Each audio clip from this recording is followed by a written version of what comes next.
शुक्लांबरधरं विष्णुं शशिवर्णं चतुर्भुजं प्रसन्नवदनं ध्यायेत् सर्वविघ्नोपशान्तयेत्। गुरुर्ब्रह्मा गुरुर्विष्णुः गुरुर्देवो महेश्वरः गुरुः साक्षात् परब्रह्म तस्मै श्रीगुरवे नमः।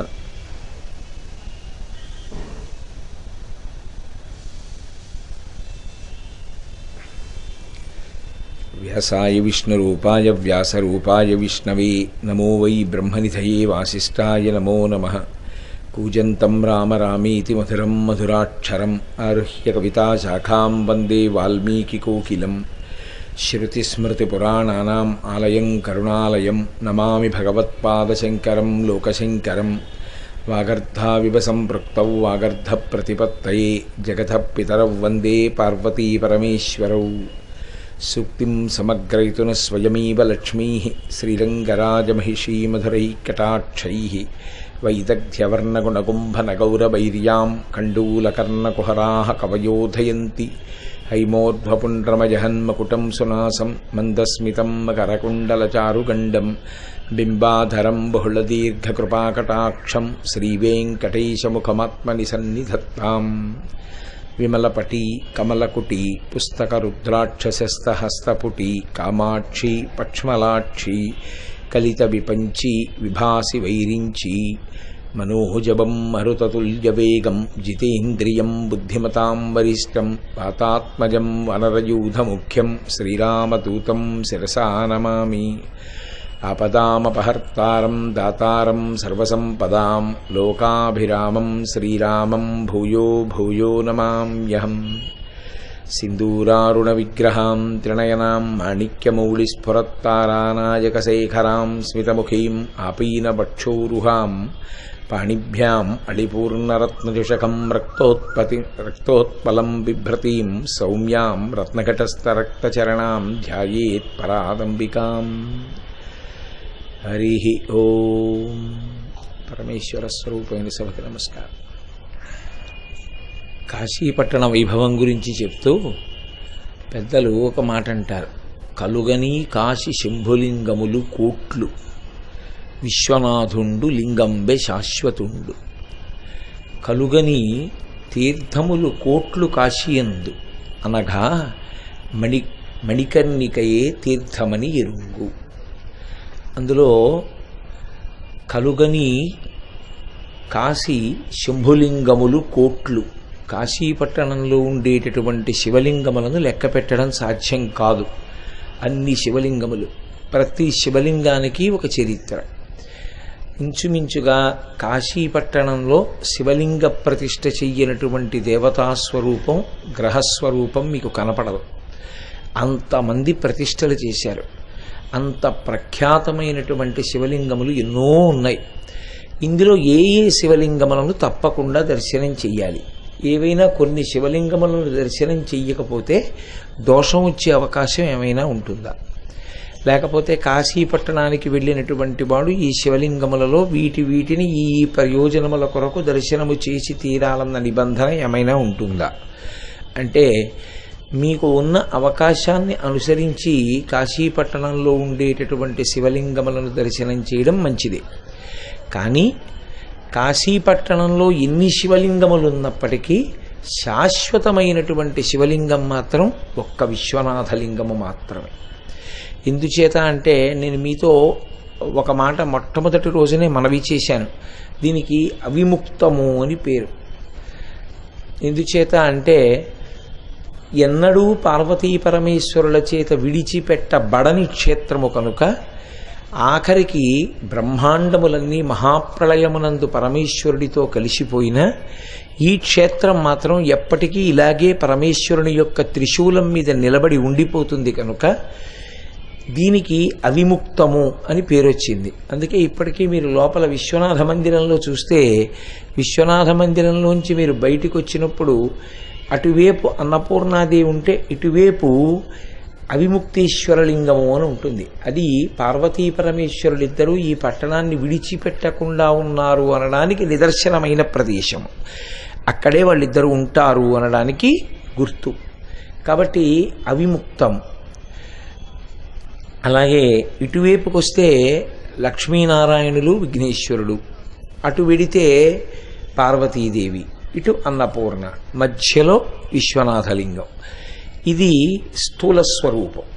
ఇది కాక మళ్ళీ విశ్వనాథుని యొక్క ఆలయంలోనే ఎన్ని శివలింగాలు ఉంటాయో, మీరు ఏ ద్వారంలోంచి లోపలికి వెళ్ళినా శివలింగాలు కనపడతాయి.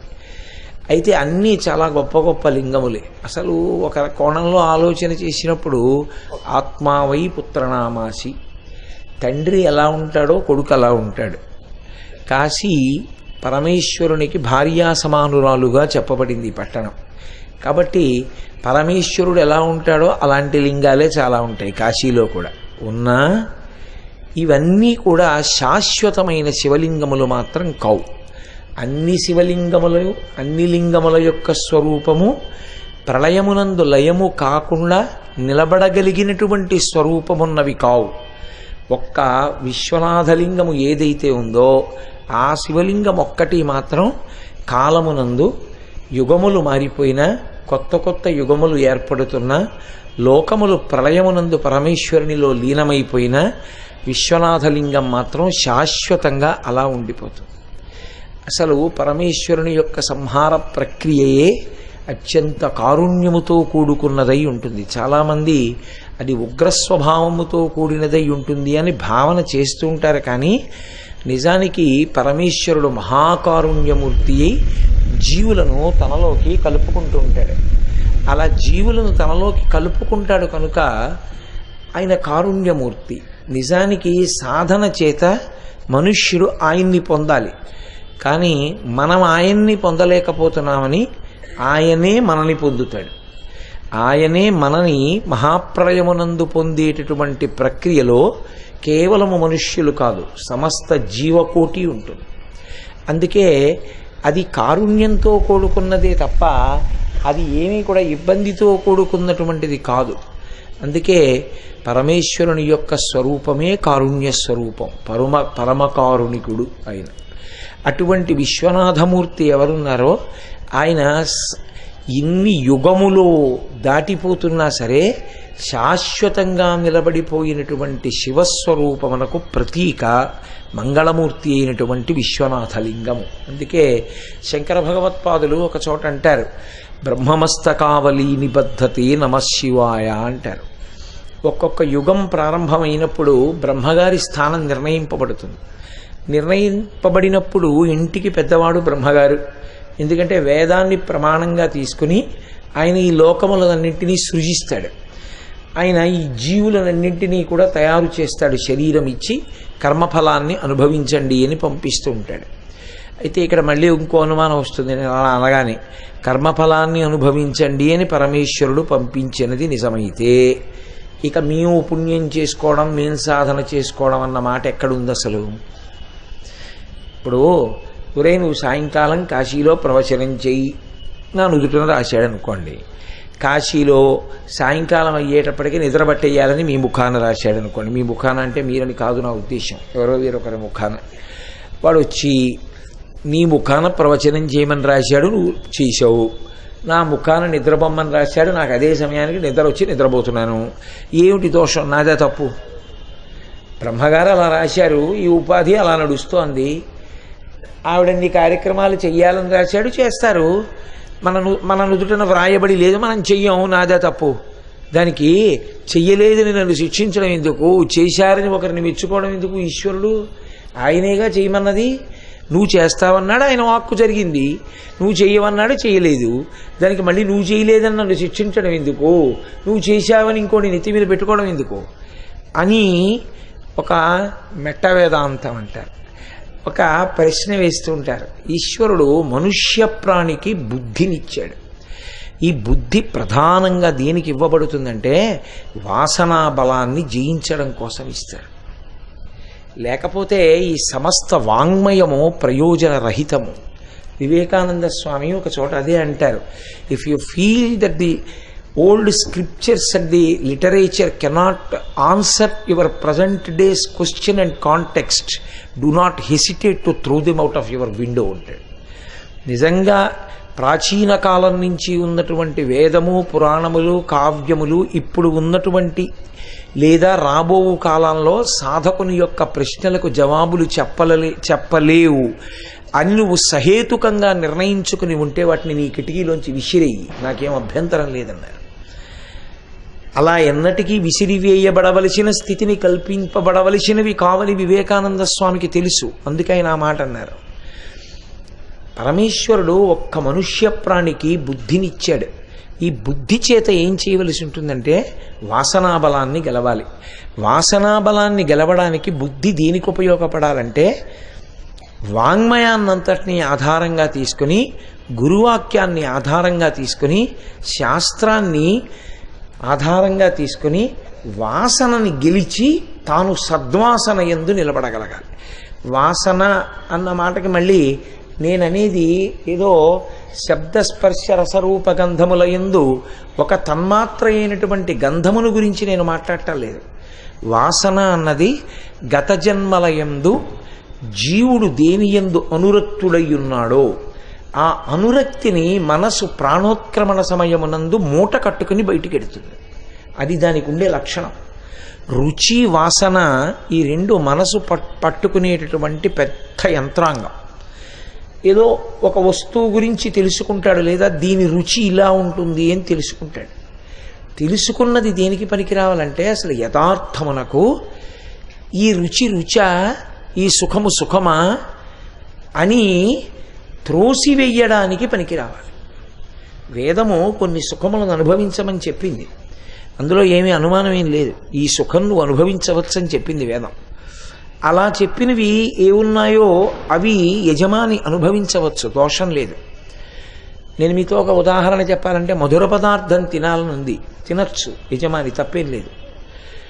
గృహస్థాశ్రమ స్వీకారం చేసి భార్య యందు కామానురుక్తుడు కావచ్చు, దోషమేం లేదు. వేదం కేవలం అదొక్కటి చెప్పి ఊరుకోలేదు. నువ్వు మధుర పదార్థాన్ని కొంతకాలం అనుభవించి ఇది ఆనందమా, ఆనందమైనదైతే దీని యందు శాశ్వతత్వం ఉంటే నేను ఎంత తిన్నా ఆనందమే ఉండాలి.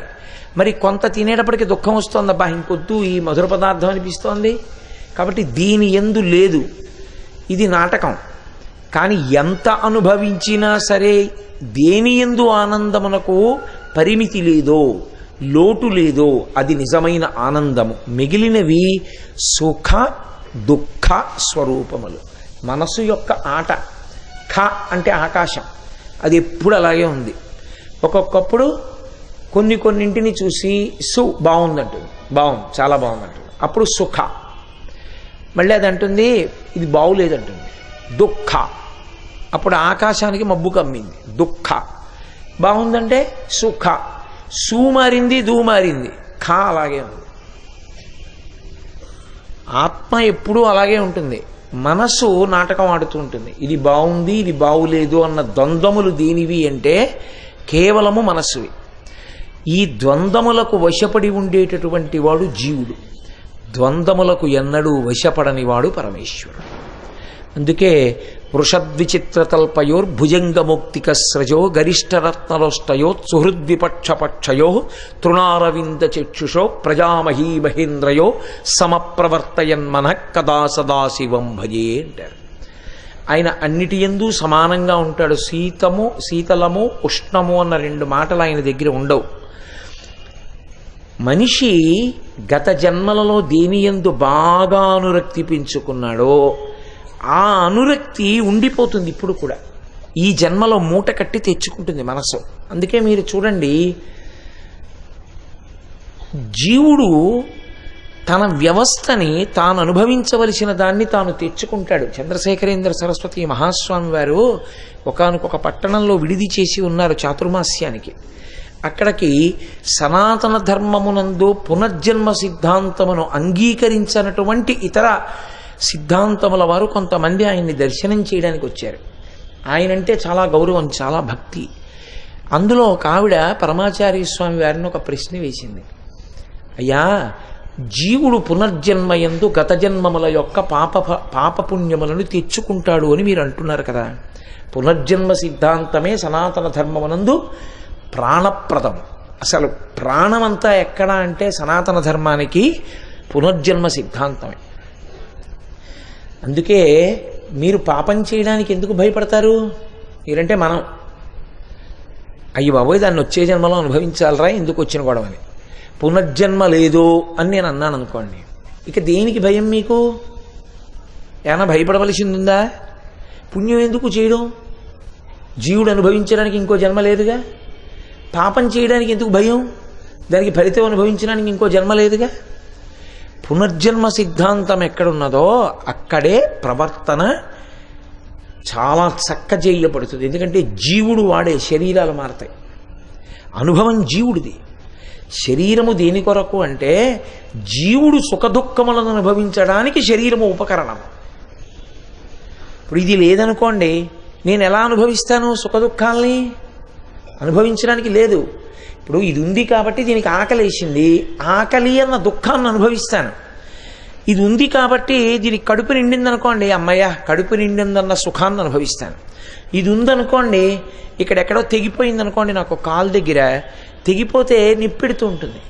ఆ నిప్పెడుతున్నప్పుడు అబ్బా బాధ పెడుతోంది అని బాధపడుతుంటాను. బాధ జీవుడిది.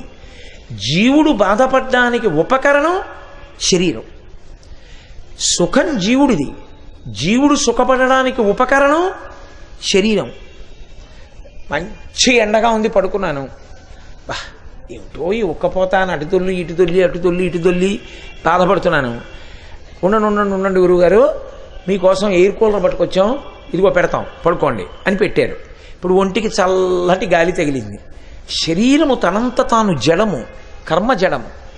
లోపల ఉన్నటువంటి చిత్ చైతన్యం ఉన్నంతసేపే దీని గొప్పతనం. అందుకే చిత్ జడ గ్రంథి అని పేరు దీనికి. చిత్తు జడము కలిసి ఉంటాయి గ్రంథిగా. ఇప్పుడు దీనికి చల్లటి గాలి తగులుతోంది, అమ్మయ్య హాయిగా ఉందండి. ఎవరు? మనస్సు, సూక్ష్మ శరీరం అంది. అనగానే నాకు నిద్ర పట్టింది. అంటే ఇప్పుడు సుఖమునకు కారణం ఇది అనుభవించడానికి. ఇది లేదనుకోండి, ఇక సుఖం దుఃఖం అనుభవించడానికి ఏమైనా ఉందా? ఏం లేదు. కాబట్టి గత జన్మలలో పాప పుణ్యములను అనుభవించడానికి ఈ శరీరంతో వస్తాడు. పునర్జన్మయందు అది గొప్పతనం అని మీరు అంటున్నారు కదా. ఆ పునర్జన్మ యొక్క పాప పుణ్యములను తెచ్చుకుంటున్నాడనడానికి ఏమైనా నిరూపణ ఉందా అని అడిగింది ఆవిడ పరమాచార్య స్వామి. ఆయన ఏం అనలేదు. పరమాచార్య స్వామిని ఏదైనా ప్రశ్న వేస్తే వెంటనే జవాబు చెప్పేవారు కాదు. ఒక్క క్షణం ఆగి కళ్ళు మూసుకుని తర్వాత చెప్పేవారు. మహాత్ముల మాటలు అలాగే ఉంటాయి ఎప్పుడు.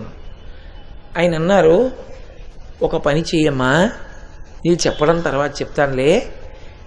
ఇక్కడ 3వ వీధిలో ఒక ప్రసూతి హాస్పిటల్ ఉంది. ఒక కాగితం పెన్ను పట్టుకెళ్ళి ఎన్ని గదులు ఉన్నాయో చూడు.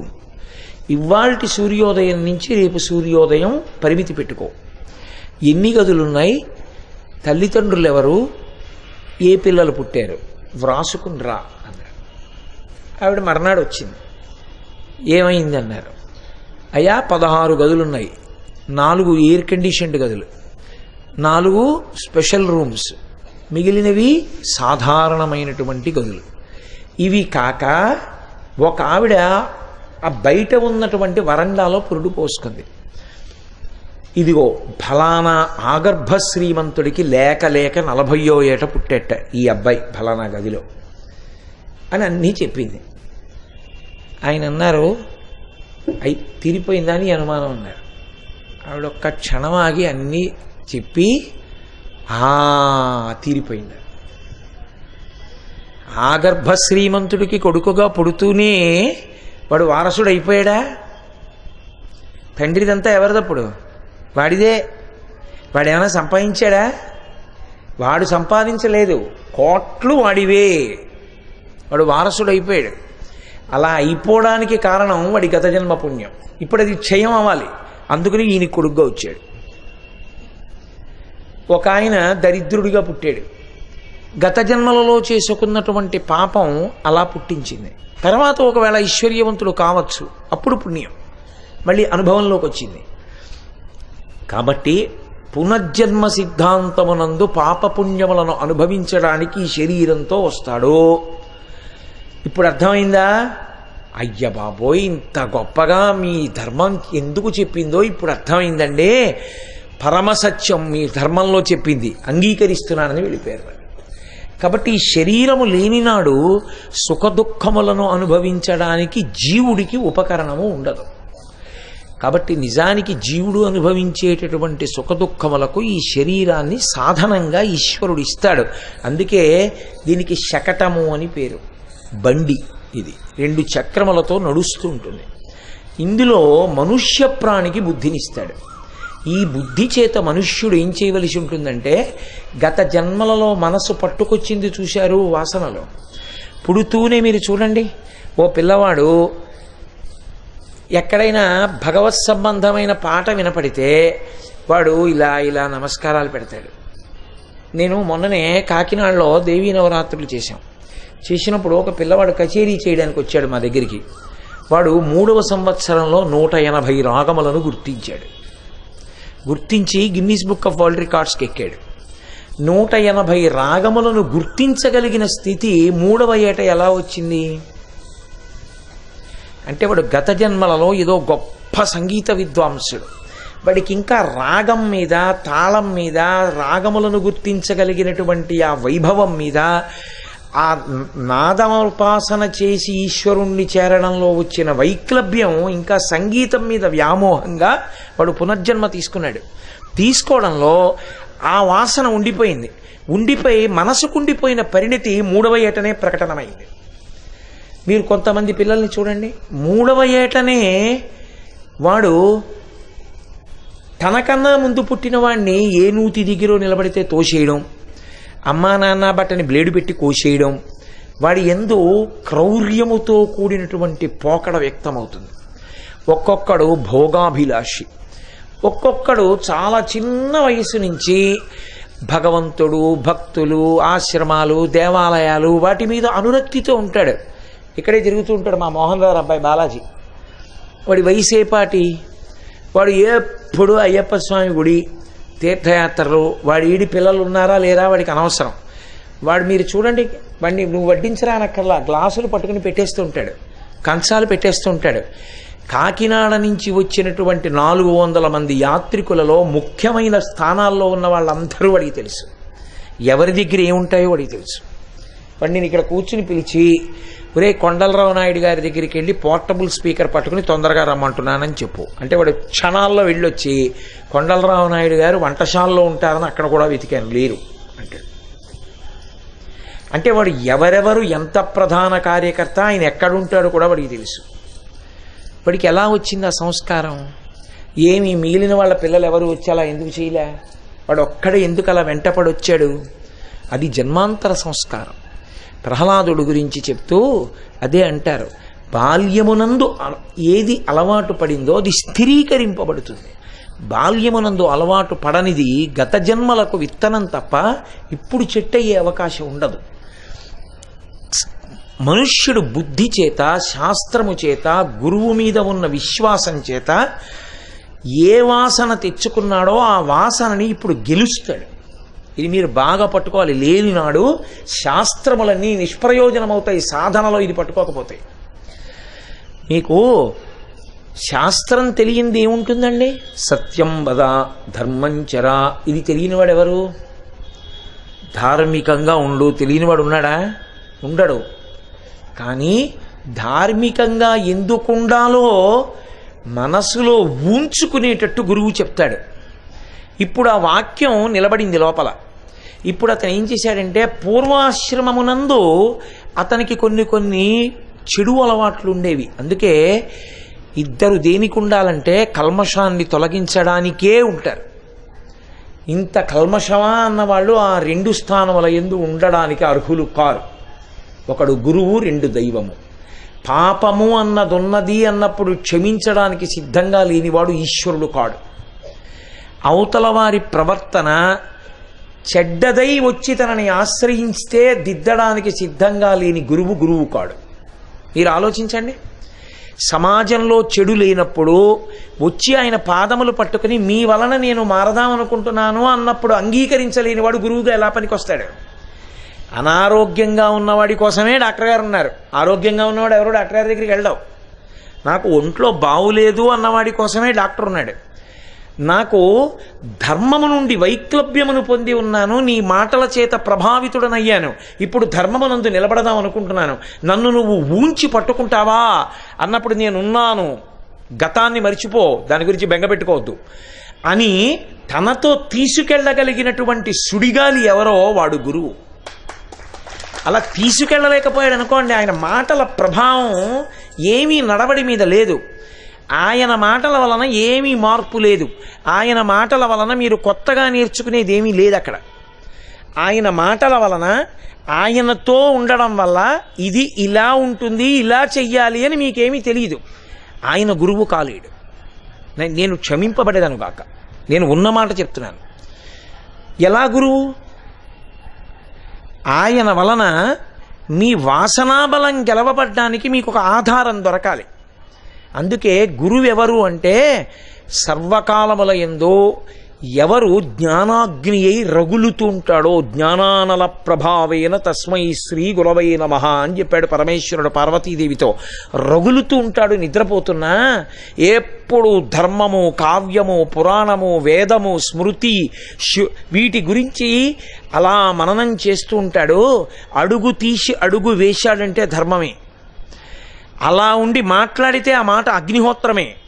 అవతల వారిలో ఉన్నటువంటి అజ్ఞానాన్ని పటాపంచలు చేసి మనం ఈయన మాటలని అనువర్తించి ఉత్తమ పదం వైపుకి తిరగాలనేటటువంటి ఆకాంక్ష కల్పించి కోట్ల జన్మలుగా మనసు పట్టుకున్నటువంటి వాసన బలాన్ని క్షయం చెయ్యగలిగిన వాడెవరో వాడు గురువు.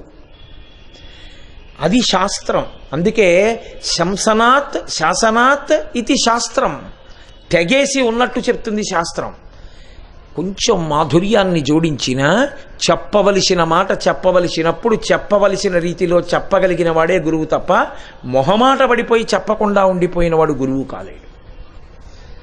ఎందుచేత అంటే గురువుకుండవలసిన మొదటి లక్షణం అసలు ఆయన ఎప్పుడూ కూడా ప్రతిఫలాపేక్ష లేదు. నాకు ఇది పోతుందేమో అన్న బెంగ ఆయనకేం లేదు, నాకేది లేదు అన్న పూర్ణుడు. కాబట్టి ఇప్పుడు ఉన్నదున్నట్లు మాట్లాడుతుంటాడు గురువుగారు. అందుకే ఇప్పుడు ఆ గురువు శాస్త్రము రెండూ ఏం చేస్తాయంటే కోట్ల జన్మల నుంచి పాడు చేస్తూ వచ్చినటువంటి వాసనాబలం ఏదుందో దాన్ని పోగొట్టేస్తాయి. అందుకు బుద్ధినిచ్చాడు. బుద్ధి చేత అది నిర్ణయం చేస్తుంది. కాబట్టి దాన్ని ఆధారం చేసుకుని ప్రయత్నపూర్వకంగా మంచి ఎక్కడుందో అటువైపుకి తీసుకుని వెళ్ళగలగాలి మీరు శరీరాన్ని. అందుకే భగవద్గీతలో గీతాచార్యుడు అంటాడు, నువ్వు ముందే మారలేకపోయావు, మనసు తిప్పలేకపోయావు, శరీరాన్ని తీసుకెళ్ళి కూర్చోపెట్టడం మొదలుపెట్టు. రోజు గుడికెడుతున్నావు, ఇష్టం లేదు కానీ బలవంతంగా తీసుకెడుతున్నావు. 20 రోజులు పోయాక 21వ రోజున సాయంకాలం 6 అయ్యేటప్పటికి గుడికోటి వెళ్ళాలి కదూ అని అదే గుర్తు చేస్తుంది. మెల్లగా అనురక్తమవుతుంది. ఓ దేవాలయం దేవాలయమేనయ్యా అని ఒక కొత్త విషయాలు తెలుస్తాయి. ఇందులో ఉన్న తృప్తి, ఇందులో ఉన్న ఆనందం ఇంకిందులో లేదండి అంటాడు. అలా మారిన మహాపురుషులు ఎవరున్నారో వాళ్ళు మహాపురుషులు. జన్మతః మహాపురుషుల కన్నా మారి మహాపురుషులైన వాళ్లే చాలామంది ఉంటారు. అందుకే ఎక్కడ మార్పు వచ్చిందో అక్కడ గురువు ఉంటాడు. అందుకే గురువు లేని విద్య గుడ్డి విద్య. అక్కడుంది గురుస్థానానికి వైభవం సనాతన ధర్మంలో. గురువులకు గురువు పరమశివుడు. ఆయన ఈ లోకములన్నీ ప్రళయమునందు మారిపోతున్నా విశ్వనాథ స్వరూపమై మహానుభావుడు ఆయన అలాగే ఉండిపోయాడు. అటువంటి శివలింగం ఉన్నదే అది ప్రధానమైనది కాశీపట్టణంలో. నువ్వు ఏది చేశావన్నది కాదు, అదొక్కటి చూడగలిగితే చాలు. కానీ ఒకటి గుర్తుపెట్టుకో, చూడడానికి ముందు ఉండవలసినటువంటి శౌచసిద్ధి స్నానము చేత. ఇప్పుడు ఈ స్నానము అనేక రకాలుగా ఉంటుంది. గౌణము, ఇంటి దగ్గరే ఉండి ఎక్కడ మీకు రూమ్ ఇచ్చారో అక్కడే ఉండి చెంబుతో నీళ్లు తీసిపోసుకోవచ్చు. కానీ అది హీనాతిహీనమైన స్నానము. రోజు అంతే మనం చేసేది. అసలు అది నిజానికి శాస్త్రంలో అత్యంత హీనం. నీరు తీసి తల మీద పోసుకోకూడదు, తల నీటి యందు మునగాలి. తల నీటి యందు మునిగినదేదో అది మజ్జనము, అది స్నానము. ఇప్పుడు ఇంటి దగ్గర బకెట్లో మీరు మునుగుతారా? బకెట్లో చెంబుతో మీరు పోసుకుంటారా? బకెట్లో మునగలేరు. చెరువులో కానీ నదిలో కానీ తీర్థమునందు కానీ మునక వెయ్యాలి. సముద్ర స్నానము అన్ని వేళలా పనికిరాదు. కాబట్టి చాలా గొప్పది నదీ స్నానం, అంతకన్నా గొప్పది తీర్థస్నానం. తీర్థస్నానము చేసి మీరు కానీ వెళ్ళగలిగారనుకోండి పరమేశ్వర దర్శనానికి, అప్పుడు ఏమవుతుందంటే మీ శరీరమునకు ఒక కొత్త పుణ్యబలం ఒకటి వచ్చి జోడవుతుంది. ఈ బలం ఏం చేస్తుందంటే కొన్ని కోట్ల జన్మలుగా వస్తున్నటువంటి వాసనని తొలగతోసుకోవడానికి ఈ తేజస్సు సాధనంగా పనికొస్తుంది. అది రోమకూపములలోంచి లోపలికెడుతుంది. అందుకే శరత్కాలమునందు నదీ స్నానం గొప్పది అని ఎందుకంటారంటే శరత్కాలంలో ఉండే చంద్రుడు పరిణితి చంద్రుడు. ఆ చంద్రకాంతులలోంచి అమృతము స్రావమవుతుంది, అందులోకి నదీ జలములలోకి వెడుతుంది. ఇప్పుడు తెల్లవారకట్ట మీరు నదీ జలాలకి అభిముఖంగా పురుషుడు, వాలుకి స్త్రీ స్నానం చేస్తే ఆ స్నానము యొక్క తేజస్సు మీ రోమకూపముల గుండా లోపలికి వెడుతుంది. ఆ తేజస్సు ఇప్పుడు ఆ తేజస్సు లోపలికి వెడితే ఏమవుతుందంటే బుద్ధికి బలం వస్తుంది. ఎటువంటి బలం వస్తుందంటే గత జన్మలలోని వాసనలను తీసివేయగలిగిన బలం అది పొందుతుంది. మంగళాశాసన పరై మదాచార్య పురోగమై సర్వైశ్చ పూర్వైరాచార్యై సత్కృతాయాస్తు మంగళం. మంగళం కోసలేంద్రాయ మహనీయ గుణాత్మనే చక్రవర్తి తనూజాయ సర్వభౌమాయ మంగళం. ఉమాకాంతాయ కాంతాయ కామితార్థప్రదాయినే శ్రీగిరీశాయ దేవాయ మలినాథాయ మంగళం. కరచరణకృతం వా కర్మ వాక్కాయుజం వా శ్రవణమైనజం వా మానసం వాపరాధం విహితం వా సర్వమేత్తక్షమస్వ. శివ శివ కరుణాబ్ధే శ్రీ మహాదేవ శంభో. సర్వం శ్రీ ఉమామహేశ్వర పరబ్రహ్మార్పణమస్తు. స్వస్తి.